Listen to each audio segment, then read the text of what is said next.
আগুন লেগেছে। কীভাবে বলতে রাত 2টার দিকে আগুন লেগেছে, তো কীভাবে এটা জানা যাচ্ছে না। চলছে সব দেখছে হয়তো মাল ছিল, সব মুদিখানা হলতাল মাল সব নষ্ট। 2-3টে দমকল এলো, নিয়মিত এখনো পাচ্ছে না। দোতলা আছে, পাশে আছে সব। রাত আনুমানিক 3:30টার সময় যখন আমাকে জাগানো হয় যে পার্শ্বে একটা মুদিখানার গোডাউনে আগুন লেগে গেছে, সেই সময় আমি এসে বুঝি দাও দাও করে আগুন জ্বলছে। সঙ্গে সঙ্গে ফায়ার ব্রিগেডকে বলা হলো, পুলিশ প্রশাসনের লোক ছিল। প্রায় 3:50 নাগাদ ফায়ার ব্রিগেডের গাড়ি আসলো 2খানা। ওরা আপ্রাণ চেষ্টা চালিয়ে আগুনটা অনেকটা এখন নিয়ন্ত্রণ আছে, কারণ ওপরের একটা যে ঘর, দোতলা ঘর, সেটার উপরে তারা উঠতে পারছে না।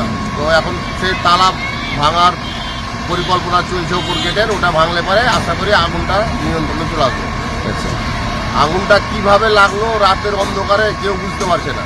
ঘনবসতি এলাকা, আশেপাশে যতগুলো বাড়ি আছে সব আমার আত্মীয় স্বজন, সব আমার বংশের বাড়ি। এটাই একটা ভয় বিরাজ করছে, আর এলাকায় একটা আতঙ্ক নেমে পড়েছে যে সকাল সকাল আগুন, রাত্রের বেলা আগুন, কে বা কারা কিংবা শর্ট সার্কিট খেয়ে লাগলো কিনা কেউ কিছু বুঝতে পারে না।